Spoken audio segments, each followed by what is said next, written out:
हरे कृष्ण।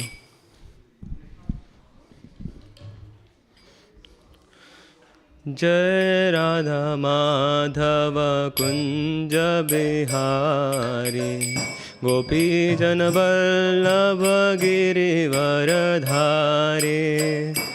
राधा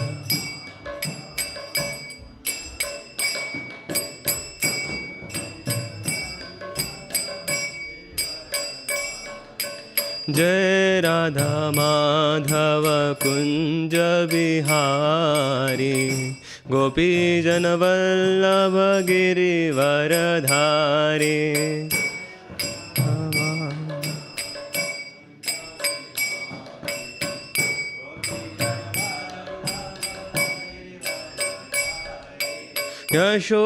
यशोदानंदन व्रज जनरंजना, यशोदानंदन जनरंजन, यशोदानंदन व्रज जनरंजनात्।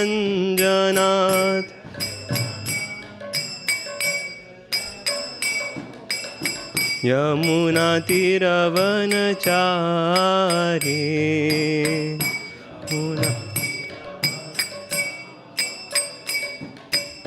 यमुना तीरवनचारी।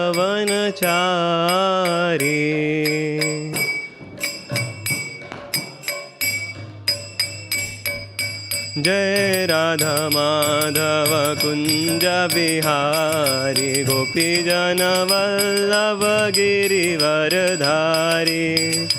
राधा माधव कुंज बिहारी, वल्लभ गिरिवरधारी। यशोदानंदन व्रज जनरंजना, यशोदानंदन व्रज जनरंजना, यशोदानंदन व्रज जनरंजना, यशोदानंदन व्रज जनरंजन। यमुना तीरवनचारी, यमुना तीरवनचारी। जय राधा माधव कुंज बिहारी, गोपी जन वल्लभ गिरिवरधारी।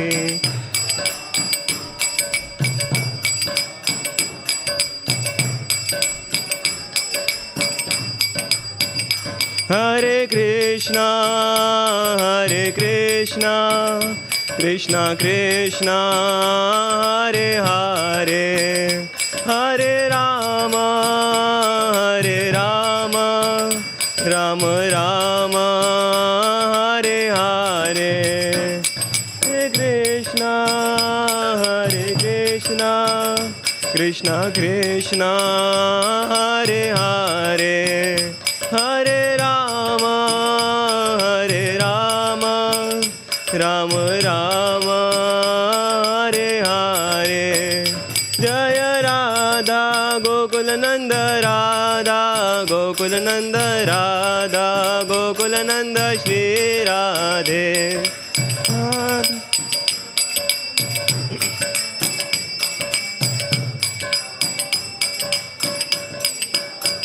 जय सीताराम लक्ष्मण हनुमान, जय सीताराम लक्ष्मण हनुमान।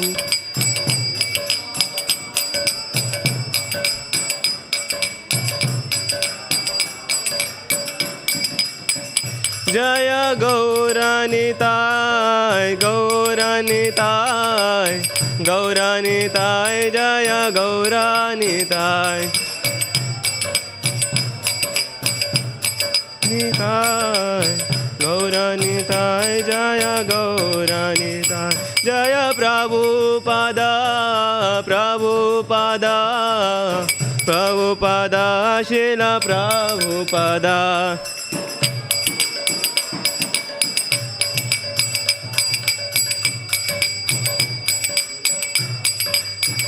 जय Prabhupada Prabhupada Prabhupada, Srila Prabhupada.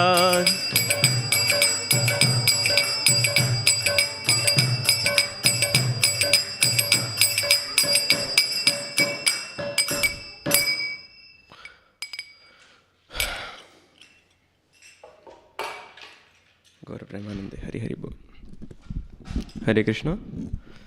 So, we have gathered here this auspicious evening to churn out some more nectar from Bhagavad Gita, as we are being through the last final chapter of Bhagavad Gita, going through different modes and different situations, how this modes dictates and how it feels like. So, I would really like to seek blessings from every one of you, so that I will be able to speak right words at the right time, in right mood, in the glorification of this wonderful scripture, Krishna, so that I can represent or I can present the philosophy as it is and do some service to Prabhupada and to our Guru Parampara. Hare Krishna. Vancha kalpatarubhyascha kripa sindhubhya eva cha patitanam pavanebhyo vaishnavebhyo namo namaha. So today we are looking the verse number 35 from chapter 18th. And the verse goes like, Yaya swapnam bhayam Yaya swapnam bhayam lo shokam Vishadam madane vacha Na vimuchyati durmedha Dhrita sa partha tamasi Yaya swapnam bhayam shokam Vishadam madame vacha Na vimuchyati durmedha Dhriti sa partha tamasi. Anyone like to recite? Yaya swapnam bhayam shokam Vishadam madame vacha Na vimuchyati durmedha Dhriti sa partha tamasi.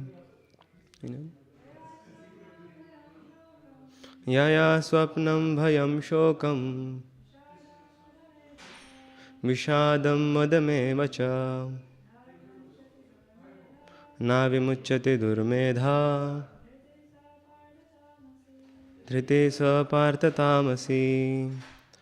Synonyms: Yaya, by which; Swapnam, dreaming; Bhayam, fearfulness; Shokam, lamentation; Vishadam, moroseness; Madam, illusion; Eva, certainly; Cha, also; No, never; Vimuchyati, one gives up; Durmedha, unintelligent; Dhrita, determination; Sa, that; Partha, O son of Partha; Tamasi, in the mode of ignorance. Translation and purport by His Divine Grace A.C. Bhaktivedanta Swami Prabhupada. Prabhupada ki Jai. And that determination which cannot go beyond dreaming, fearfulness, lamentation, moroseness, and illusion, such unintelligent determination, O son of Partha, is in the mode of darkness. Purport: it should not be concluded that a person in the mode of goodness does not dream. Here, dream means not much sleep. Too much sleep. Dreaming is always present, either in the mode of goodness, passion, or ignorance. Dreaming is a natural occurrence. But those who cannot avoid oversleeping, who cannot avoid the pride of enjoying material objects, who are always dreaming of lording it over the material world, and whose life, mind, and senses are thus engaged, are considered to have determination in the mode of ignorance. Om Ajnanatimirandhasya Jnananjana-shalakaya Chakshurunmilitam Yena Tasmai Shri Gurave Namaha. Shri Chaitanya Manobhishtam Stapitam Yena Bhutale Swayam Rupa Kadamayam Dadati Sapadantikam. Vandeham Shri Guru Shri Utapadakamalam Shri Gurun Vaishnavamsha श्रीरूपं सागरजातं सगणरघुनाथान्वितं तं सजीवं साद्वैतं सावधूतं परिजनसहितं कृष्णचैतन्यदेवं श्रीराधा कृष्णपादान् सगणललिता श्रीविशाखान्वितांश्च नमो विष्णुपादाय कृष्णपृष्ठाय भूतले श्रीमते भक्तिवेदान्त स्वामिने इति नामिने नमस्ते सरस्वते देवे गौरवाणी प्रचारिणे निर्विशेष शून्यवादी पाश्चात्यदेशतारिणे जय श्री कृष्ण चैतन्य प्रभु नित्यानंद श्री अद्वैत गदाधर श्रीवासादि गौरभक्तवृंद हरे Krishna Krishna Krishna Hare Hare Hare Ram Ram Ram Hare Hare. Hare Krishna. So from last, I think so, couple of weeks, as the final summary chapter of 18th, final summary chapter of Bhagavad Gita is proceeding, we are seeing, like, even though modes of different modes of material nature has been quite properly discussed in chapter number 14 and chapter number 17, but still Krishna is giving much more emphasis in this part, so that almost last 20 verses is just different actions, different modes, how the different modes are governing those actions, and that is described as a summary chapter as well. So this is for us to understand that how different modes of material nature governs our simple day-to-day activities, our nature, how we behave, how we live by. And as to be firm in our spiritual path, it has been very important for us to understand this, so that we can consciously work on ourselves, passing through these modes of nature, so that we can practice our spiritual life properly. So from last 2 days, we saw determination in mode of goodness and mode of passion. So today, I have been describing almost kind of myself, so determination in mode of ignorance. So as the translation goes, there are different symptoms shown, given, like if this is the symptoms, then definitely your determination is mode of ignorance. So beyond dreaming, so as Prabhupada already mentioned in purport, that dreaming here mentions too much sleep. And the further symptoms are fearfulness, lamentation, moroseness, and illusion. So out of these 4 symptoms seems very prominent, and I would really like to elaborate them individually, starting with lamentation and moroseness. Has anyone got, like when we are outside dealing with different people, have anyone got experience that, okay, we generally start a conversation as a casual conversation, hey, hi, how are you? And they start speaking about their life, that how bad their life is, and what the different difficulties they are facing, and they are so brave, they're trying to keep up, and they just keep going on and on and on. There are so many people who can't just stop talking about how much difficulties they are facing. Oh my God, my car got crashed down. I got late in office. I got scolded by my boss. Then I had to do overtime for 2 consecutive weekends and whatnot. But still, the tendency of continuous lamentation is still there, and it's been seen quite popularly nowadays. If you had that experience, at least I had, and I should be honest that I had done that before as well. So psychologist has done a study, and it says that this pattern of constant lamentation, it comes from a specific behavioral pattern seen in children's and their particular upbringing. So it has been seen that when parents, during proper upbringing of the child, they don't give enough attention to the kid. So the kid, right from when there was a child, they have to cry much more louder. Even though if they are not actually crying, but they will scream so that to get the attention of their parents. And if a child is grown up in this upbringing, then later on, when they seek attention from others, from their beloved, from their friends, then the natural tendency becomes to cry. So obviously will not cry out aloud, like, oh, but still, they will subtly cry, like, okay, I'm facing too much issues, I'm not properly keeping up with my health, and there are so many challenges I'm facing up, I don't know how my results will be, and the list is non-going, you guys know about it. So lamentation occurs, and this lamentation is also seen in a specific cases known as hypochondriates. Hypochondriates is a situation where people try to fake that they have some illness. Yeah, even children does it, and this habit kinds of carry forward.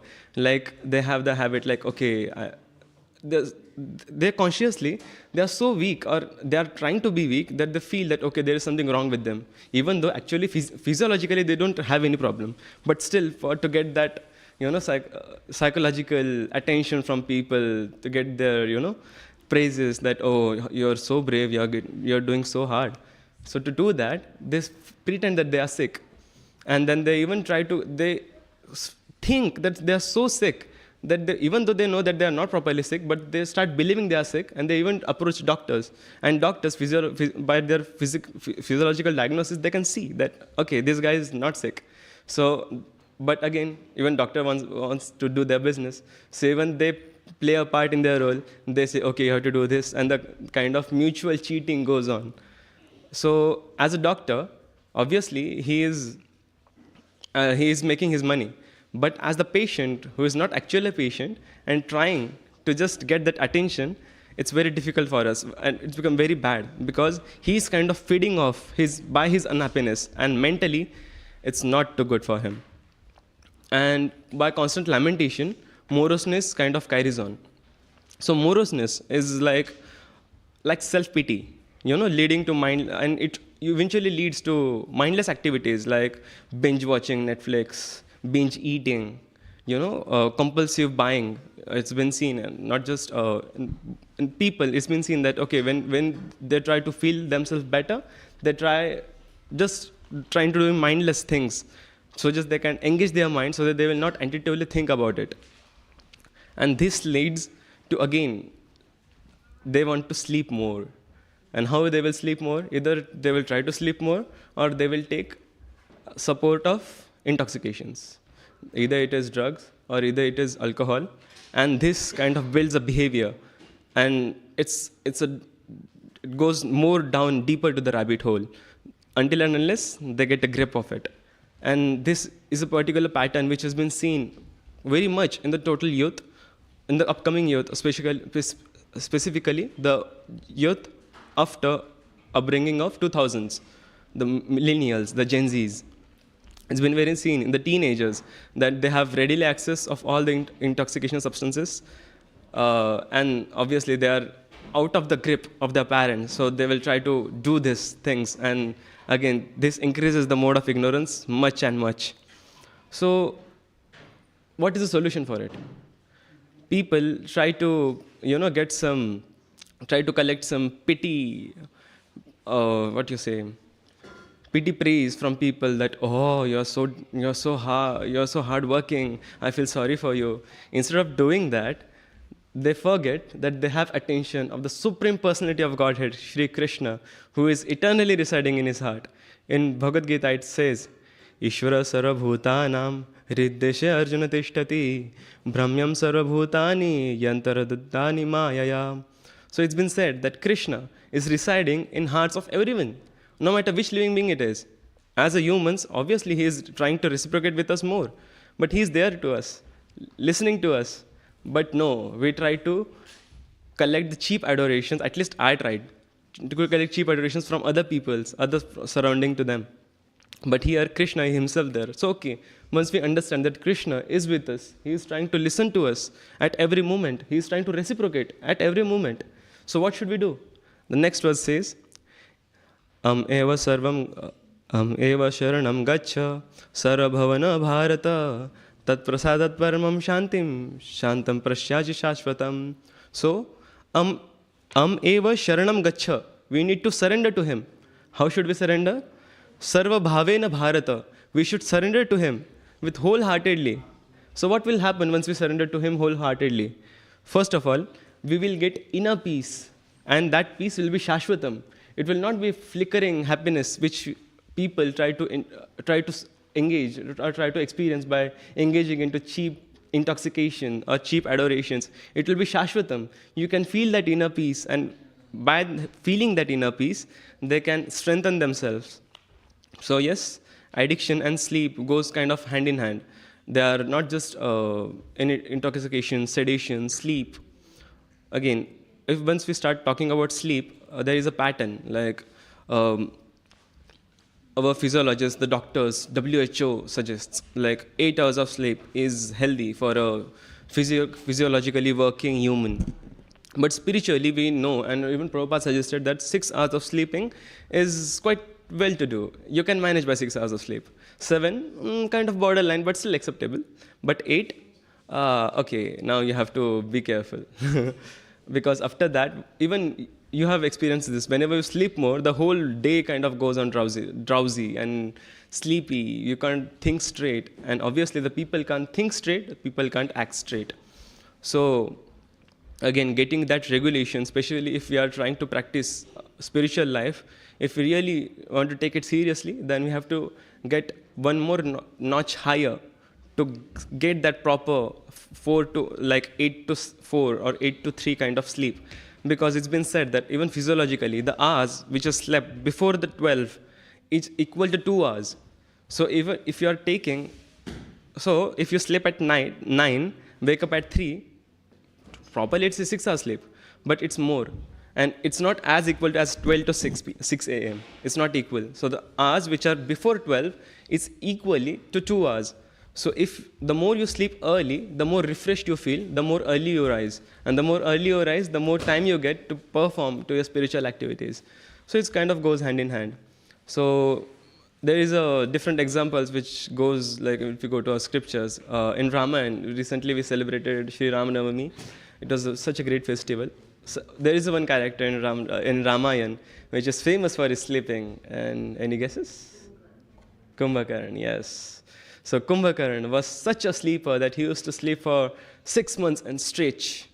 And like no one can budge that sleep. When the time came that Ravan had to prepare for his battle, he said that he employed 10,000 soldiers. It describes in our Valmiki Ramayana that 10,000 soldiers were engaged to just wake Kumbhakarna up from sleep. They first tried to sing melodious music around his ears, didn't work. Then they tried playing drums, hard musical instruments, didn't work. Then they start poking him with the different weapons, didn't work. Then they literally had to run 1,000. He was huge, so literally had to run 1,000 elephants on him. And then he kind of woke up, and then Kumbhakarna woke up, and then he said, "Oh, thank you for waking me so peacefully." So that's how in deep sleep Kumbhakarna was. But okay, it's not an example that we should aspire for, but that's just an example which came into my mind when I had to prepare for sleep. So yes, and again, in 6th chapter where Krishna describes Ashtanga Yoga or the Dhyana Yoga, again the ideal sutra for us comes like Yuktahara Viharasya Yukta Chetasa Karmasu Yukta Swapna Bodhasya Yoga Bhavanti Dukkha. It's said by Krishna that who is regulated in his habits of eating, sleeping, recreation and work can mitigate all the material pains by practicing the yoga system. And for us as a Bhakti Yoga practitioners, obviously the yoga means devotional service. And by it can be properly performed when we engage and regulate these habits of eating, sleeping, recreation and work. So yes, and again, if we see like in society there is different types of motivational speakers. They try to speak. They just force people. Okay, just be yourself, and then you will be fine. Think positive. How your thoughts shapes your consciousness. It's partially true, but if you don't have any spiritual substance, it's just a blank bullet. And then you just see yourself in mirror and tell you have a power to change your destiny, but it kind of doesn't work, right? It's kind of cheating. So obviously, a proper philosophy is necessary. And what happens is like people who don't have any spiritual engagement, they go to listen to these motivational speakers, then they get workaholic. Okay, they think that, okay, working hard is the thing which I need to do. I can achieve my goal. Nothing can stop me from achieving my goal. And they start working. Then they become compulsive workaholics, working for 12 hours a day for just minimum remuneration as bonuses, which will definitely not satisfy them. And they keep on going. And after a few years, what happens? Lamentation, moroseness, and the cycle continues. This is truth. This is the truth of this society. And it goes on. But who will speak about it? It's Prabhupada, being such a compassion leader. He has given everything. So again, a question arises. Lamentation, okay, saw how people lament in material world. So does devotee lament? Yes, devotees do lament. But again, the cause is different. Devotees lament when they see how material people are struggling day after day, again and again, years after years, but still they are not able to take the spiritual path. And they keep struggling. How blinded they are by illusion. By that, I'm going to talk about illusion as well. So as a pure devotee laments. When Prabhupada in New York, he saw how people are kind of busy in their own personal rat race. He used to cry. He used to cry in pity. Like, okay, what will happen to these people? Such a precious human life, and they're just wasting it away. Serving other people selfishly, whether they can serve Krishna. So yes, and there is one more reason where devotees lament, and that is in separation of Krishna. When they experience that separation, the pangs of separation from Krishna, and that is a more devotional lamentation. Externally, it may seem that okay, this devotee is just crying, but eternally he is experiencing an numerous amount of bliss, insurmountable amount of bliss. And our Sri Chaitanya Mahaprabhu, who is Krishna himself, showed that us as an example. So yes, devotees also lament, but the cause is different. And it's been seen that if you see, there are different polls, music polls have done like last 20 years. And the amount of songs which appear to the top 10 after every album release, if you see and they are mostly about sadness, moroseness, where it has been described how broken-hearted they are, even though it's romantical, even though it's rock or pop. But the lyrics which are engaging with more sadness, expressive sadness, it's there. And people who are in moroseness, they try to, gain that self-pity by doing this. If they're feeling sad, they are getting that tamasic happiness. Don't know why. Like, they set up the mood. Okay, I'm feeling sad now. Then I will listen to our sad songs. And then I will sit in corner. I'll just binge at my ice cream tub. And they're just doing that. So, yes, as a spiritual practitioner, we have to be first more aware about this. And after getting aware about this, we can tell, we can preach, we can support other people. And as the Krishna said, like how surrender goes on, and we need to surrender to him so that we can get that happiness. So surrender in itself is a very big topic. But for easy understanding, there are two types of surrender which is suggested or which can be very appropriate for us. So according to Mahabharata, there are two very good examples of surrender which comes to my mind. First one is Draupadi, second one is Arjuna. Shri Shri Radha Gokulananda ki jai, Shri Shri Sita Ram Lakshman Hanuman ki jai, Shri Shri Gaur Nitai ki jai, Gaur Premanande Hari Hari Hari Bol. So Draupadi, when she was Draupadi, again wonderful example. Agre Kurunam Yata Pandavanam Dishasanayastravastrakesha Krishna Tata Krodhananyanatha Govinda Damodara Madhaveti. When she was helplessly dragged in the assembly of Dhritarashtra, when the attempt of disrobing her was done, she asked every other people, she asked the elders, she asked Duryodhan, she asked our Bhishma, she asked Dronacharya for help, she asked Kripacharya for help, she asked her 5 husbands for help, but nothing happened. She tried for herself to defend it, nothing happened. Then she helplessly cried out, Krishna, Ha Govinda, and then Krishna provided. So even is a very relevant example. If we see, if we get into distress, if we are stuck into a problem, we try to seek help from others who are closest to us, then who are our friends. We try to seek help from them.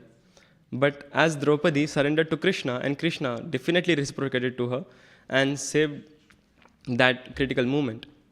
And the second example is Arjuna. So Arjuna also surrendered. But how did he surrender? By picking up his Gandiva and fighting the war as Krishna wanted for him. After listening to Bhagavad Gita, he says, Karishya vachanam tava. I will act as you asked me to. And he fought for Krishna. So again, in surrender, as a practitionist, we can perform both things.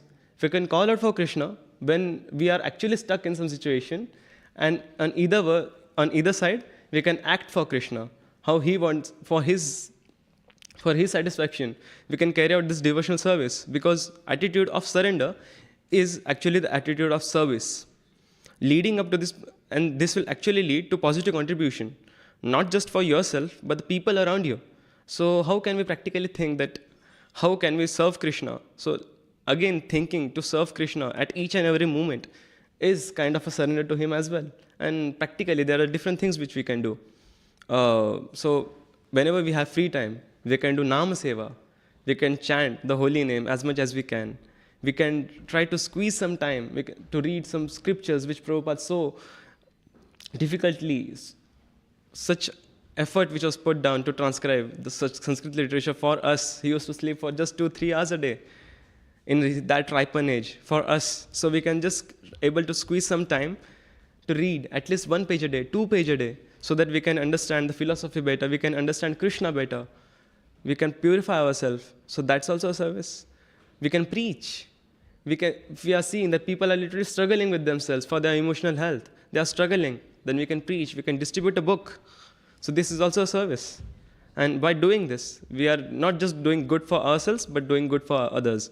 And definitely, if we are doing it, then when we are at the time of need, when we need help, Krishna will definitely help. Why will he not?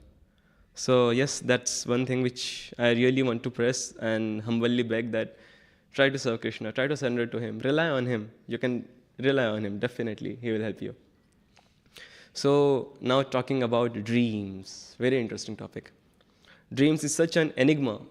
Even after this advancement of science, they are still trying to, trying to decode dreaming and how dreaming works. But there is something Prabhupada very interesting says about dream. He says, material world is like a dream. So there are 2 verses in Bhagavatam which strikes very important point regarding dream. And those words are, Yata Shubhta Purusho Visham Pashat Chatmani Atmanam Ekadeshasatam Manyate Swapna Uttitaha Evam Jagaradani Jiva Sasthani Chatmanaha Maya Matrani Vijnana Tadrashtam Paramam Smaret. Now the translation of this verse I am going to read, but just try to listen him carefully. The translation goes like, when a person is in a deep sleep, he dreams and sees in himself many other objects, such as great mountains and rivers, or perhaps even the entire universe, although they are far away. Sometimes, when one awakes from a dream, he sees that he is a human form lying in the bed in one place. Then he sees himself in terms of various conditions as belonging to a particular nationality, family, and so on. All the conditions of deep sleep, dreaming, and wakefulness are but energies of Supreme Personality of Godhead. One should always remember the original creator of these conditions, the Supreme Lord, who is unaffected by them. It's a very heavy verse. And it literally says that in the purport of this verse, Prabhupada goes into more deeper, and he says like, we think that when we are sleeping, our consciousness of this body kind of diminishes. And the dream which we see, we kind of feel that, okay, that's the reality. Everyone might have experienced that, okay, I'm about to fall down. Even we woke up grasping with heavy breathing. Oh, I think so, I fall down. I think so, I was dead. And then we woke up, great, it was a dream. It happened, right? It happens many times that sometimes we wake up in our light sleep feeling that I'm about to fall now. But when we woke up, we think that, okay, that was a dream. And then we are relieved. But then we sleep again. So again, what is a dream and what is the real world? Wakefulness is a gross dream, as Prabhupada mentions in his purport. And the dreams which we have in our night time is the subtle dreams. When the subtle dream breaks, gross dream begins. When the gross dream breaks, subtle dream begins. So this is actually a dream. Both are illusory. I'm not saying, I would like to press on one point. This material world is not an illusion. It is true. It is created by the external potency of the Lord. It is not illusion. There is one sect, there is one school of physiology, philosophy which says that, okay, world is an illusion. Don't believe in this world. Don't be of this world. But no. If we say that, we will be offending Krishna. Because external energy of external potency of Krishna is the one which holds this material world in. So that is true, but it is illusionary because it makes you feel that you belong to this family. It makes you feel that you belong to this nation. It makes you feel that you are the relations which you live by. But that is again a dream. And it will, more or less, after time passing, it will break. So what will happen when it breaks? So yes, things we have to be more think philosophically about this. And the reality is Krishna. Even though everything is governed, the internal potency of Krishna, the external potency of Krishna is there. So we should wake up by these layered dreams and think and chant about Krishna, think about him, because that is what will purify this illusion which we are living in, this Maya which is there, which is surrounding us, making us feel that we are this material body, which is compelled doing work for this material body, again and again, lifetime after lifetime, being in this material world. We are conditioned by this. So we have to purify ourselves so that we will be able to pass this Maya. As Krishna says, Devi Haisha Gunamai Maya Maya Durataya Mamevai Prapandante Maya Metam Tarantite. This divine potency of mine is very difficult to overcome, but the one who is surrendered onto me can easily pass by it. So again, the point is same, surrender. And once you are surrendered to Krishna, this difficult energy, Maya, which is acting on so many people, you can easily pass by it. Talking about illusion, another great example comes to my mind of Maitreya, Markandeya Muni in Bhagavatam. Markandeya Muni was such a caliber of sage that by benedictions he gained lifetime, great big lifetime, which will even rival demigods. He had a lifetime of 1 kalpa, the 1 day of Brahma, which is equal to 1,000 Chatur Yogas. Big lifetime. He was such a sage that he conquered every senses. He was celibate for 6 manvantaras continuously. He has such potential that after passing 6 manvantaras, Indra was again, as usual, envious. He was worried. So usually he just sent 1 or 2 damsels of heavenly damsels to destruct sages. But this time, whole group of damsels along with Kamdev himself, and he himself went to distract Markandeya Muni, but they couldn't conquer him. He was such a staunch sage, a sage which other sages look upon.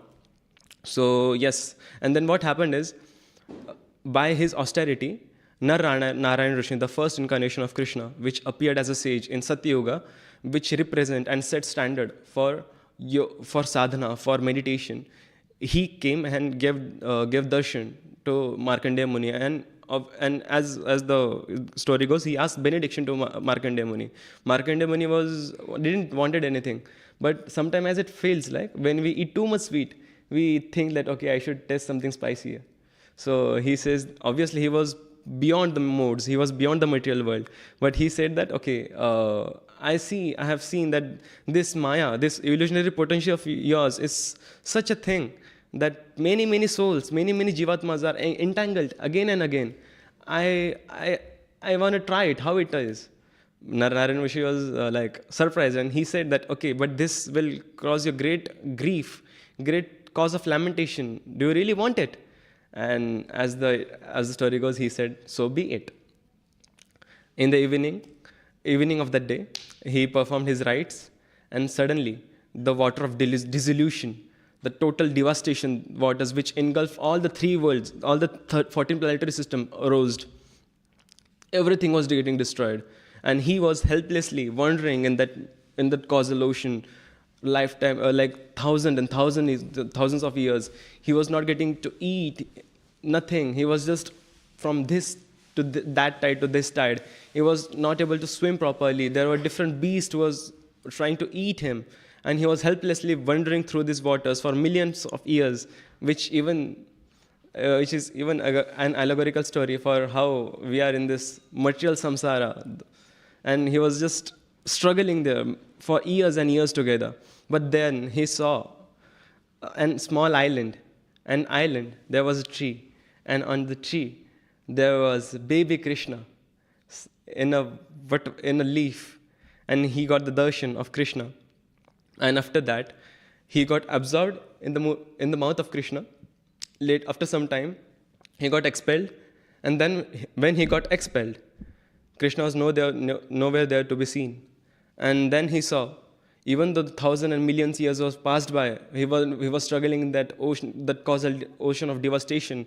Then he saw that, okay, he is still there on the same hut. He was doing his tapasya, and it's the same day when Narnarayan Rishi gave his benediction. Then he remembered that form of Krishna. And our acharyas writes,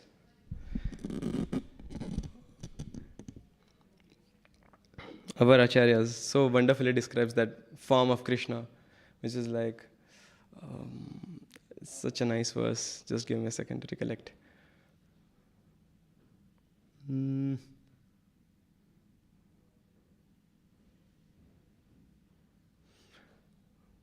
Okay, that verse is not coming to my mind now. But the form was so beautiful. And he was Krishna, the Supreme Personality of Godhead. And it again represents that once we take support of Krishna, we can rule over the illusionary potency of Maya. And that's the only way so that we can pass by it. Material illusion is vast, but the Krishna's grace is even greater. And even in stories, like if you see the actual story, the novels, it's been said like they happily ever lived ever after. The happy ending. But the happy ending is not there. This is another illusion which this society again tries to keep us, that okay, you just work hard, then you'll get that happy end. But the happy ending never gets. The happy ending is then when we will again go home back to Godhead with Krishna, performing sweet pastimes with him. So yes, being in this material world, we have to be more vigilant who we are, what we are. We have to constantly try to chant the holy names of the God, because Harer Nam, Harer Nam, Harer Nam eva kevalam, Kalo Nasti eva gatiranyatha. When the word is repeated, it's for emphasis. And if you see that verse, Chaitanya Mahaprabhu explains it very nicely in Chaitanya Charitamrita.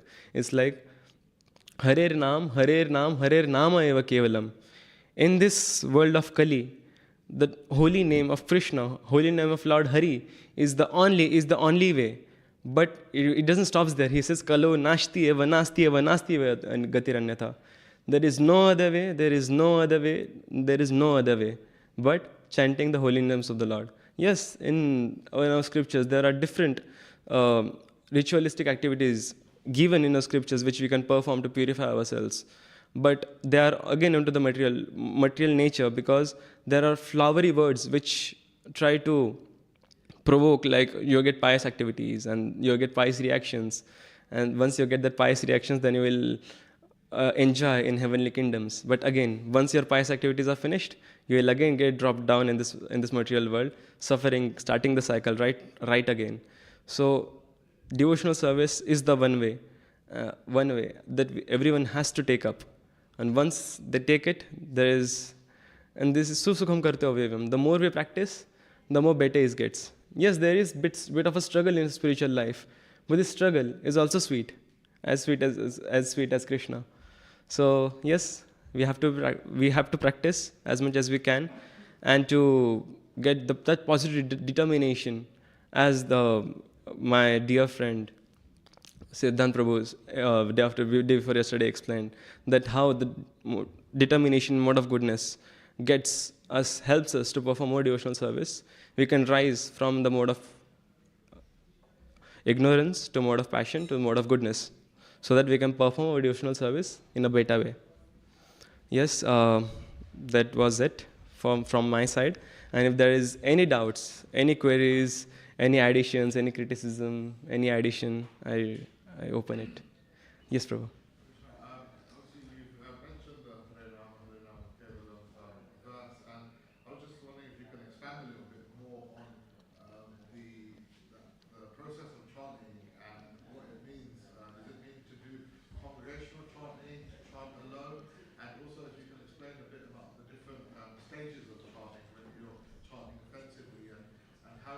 how somebody is able to recognize Mm-hmm. chanting from the highest platform as opposed to chanting from the beginning platforms? Yes, definitely. A very beautiful question. So chanting goes both ways. There is the one which we can do on beads, which is your own personal intimate connection with Krishna, so that we have our set number of rounds which we everyone chant. That's your intimate service. And there is this congregational chanting, which is performed in devotees, in the group of devotees, where devotees in mode of devotion calls out for Krishna together in a symphony, in a coordination. And as this gift of congregational chanting was given by Lord Chaitanya Mahaprabhu himself, and which is very much more relevant, much more powerful in this day of age, very practical, by which we can engage ourselves and others equally and quickly so that they can rise to the spiritual platform quickly. And when we are chanting, there are different stages of chanting. So first, if we see, there is Namakshara.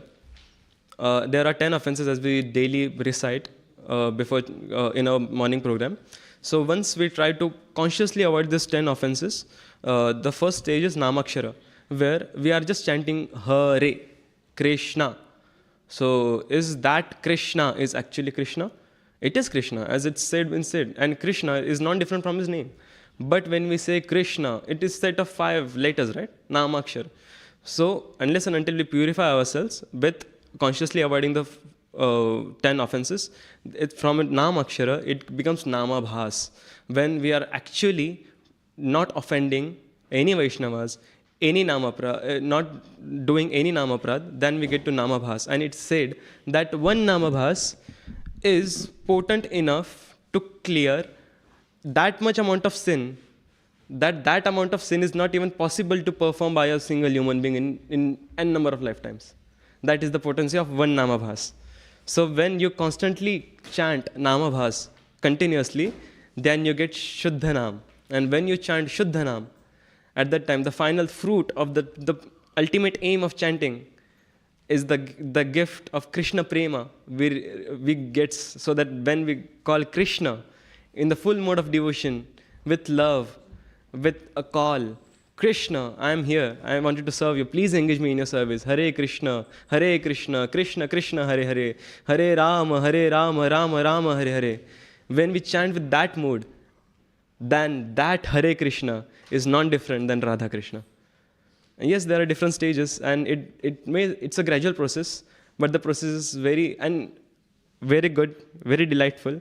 As you proceed, you can relish that test right from the beginning. Even though if you are chanting Namakshara, there are so many cases like people they have taken up chanting, given up 10 minutes of their daily time, and within a week they feel that okay, I am sleeping better now. I am less anxious. I am not as depressed as I was. This works. So even if you are on the basic platform, the neophyte platform, trying to chant the holy names of the Lord, it's still ever powerful. So yes, chanting is that key to solve most of our problems. Yes. Mm-hmm. I had a question on this temptation and that curiosity aspect of humans, right? Mm-hmm. One person that you mentioned was Markandeya Rishi, and despite living a very long life and despite witnessing the potency of the illusionary energy, he was still curious to see how it is, and he wanted to experience it. Mm-hmm. So in that case, obviously there are different classes of intelligence, and ideally the first class is where just by hearing, he knows that he shouldn't be doing an activity. Mm-hmm. And also in the Vedic scriptures, it heavily emphasizes the rule of meditation. So I just wanted maybe some quick tips, general tips on how not to get tempted earlier, because we can even see with elevated personalities like Markandeya, Muni, they are tempted or allured by the illusionary energy. So I was just hoping that you could expand a bit more on that. Yes. So the basic, if we wrap up the question goes like, how to be careful so that we will not get tempted by illusionary energy while performing our sadhana. So there are 3 things, where we have to extinguish a fire. There are 3 corners of a triangle which has to be taken care of. So similarly, if you are in a spiritual path and you have to protect yourself to not get allured by the material energy, the temptations, the first three things comes to my mind is Guru Sadhu Shastra, Shravanam, Kirtanam, and Smaranam. These three things. If you are constantly reading scriptures, devotional scriptures, Prabhupada books, you are constantly trying to chant attentively, you are constantly do quality listening. I am emphasizing quality listening because you can passively listen as well. You are engaging into devotional activities, then yes, you are protected. And there is another more important factor is association. The more type of association you will have, the type of feelings you will get. If you are in association of devotees, then obviously it will provoke you to think of Krishna, because devotees as such will not talk about any mundane temptations. They will not talk about any mundane society, any mundane movie. They will talk about pastimes. They will talk about leelas, and which will eventually promote you to do chant more, even to do devotional service more. So if you have proper association and you are sincerely trying to practice to doing your sadhana regularly, then it will help you to avoid. And yes, our conditioning is there. We have been in condition. There is impressions in our mind. So thoughts may come, but if we try to not give any attention to those thoughts, is the first key. So that's what I feel like we can avoid temptations. Yes. Anyone? Yes, Mataji. Let us came to the last part. While the other Prabhu asked about this continuation, that when we do, apart from our own sadhana, when we do combination and chanting, like going together, sometimes it happens that some of the devotees, they just maybe that is also part of their 16 rounds, and they do not. I have seen many times they do not pronounce each of the words for 16 syllables properly, and they do it quite loudly and fast, and what happens is our own sadhana gets disturbed. So what should we do then?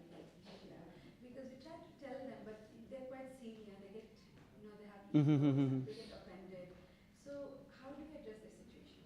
So again, chanting is very personal thing.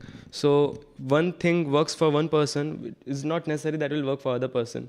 And as there is a senior devotee who's been practicing like that, then it might be working for him. So as a safer side, the best way not to judge what he is doing, what we can do, and is this question for kirtan or chanting in a group? Chanting in a group. So what personally I do, I use earplugs while chanting. It's not that I'm recommending to use earplugs, but that things which is work for me, because when I put earplugs, I can listen to my own words more clearly, even though if I'm chanting softly. So I chant softly because that works for me. Someone might chant a bit louder, and chanting louder is the word which Prabhupada suggested. So yeah, we can try different things which works for best for us. But again, the important thing is, are we able to listen our chant or not? And once we try to distinguish, like Hare Krishna, Krishna Krishna, Hare Hare, Hare Rama, Rama Rama, Hare Hare, the space between two words, if we are able to focus on that, then it itself makes to listen to distinguish that 16 syllables properly in a mantra. So that how we can individually meditate on each and every words. Thank you, Prabhu, for that. And so we should not try to correct. No. Because if that's working for that devotee and is a senior devotee, that means it has worked for quite some time. No, what I mean is, maybe they're saying 14 syllables, not 16. So they're Okay. missing a few, but they're not realizing it. Maybe the thing is, when we chant a mantra, it's even though if that devotee is chanting it louder, there is a chance. You have to give that doubt, the benefit of doubt, that even if he's speaking 14 syllables loudly, there might be 2 syllables which he is speaking softly, and just because the other 14 syllables are louder, we are not able to hear that other 2 syllables. So he's completing the mantra. So we can give that benefit of doubt instead of trying to correct a senior devotee. Hare Krishna Mataji. Yes, any other doubts, any other suggestions, any other corrections, anything? Okay, thank you then. Yes, Prabhu, please. I don't have any questions, but thank you for such a wonderful class. And I know that this is not his class, he is covering of someone else. So thank you so much. And we hardly get the time to prepare the class. Actually, you shouldn't say that. No, it is. Okay, thank you so much for attending it. Hare Krishna. So there will be Gaur Aarti now. Please do attend. Hare Krishna. Bhakta Kalpesh ki jai.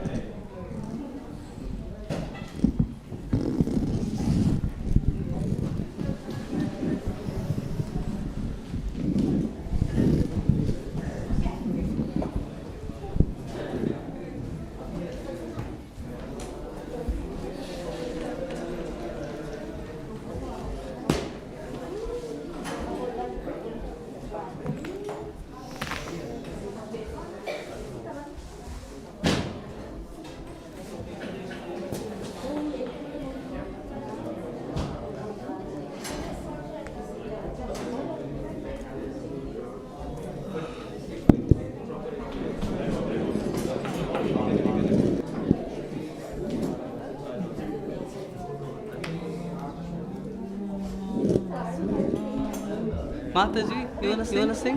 Come.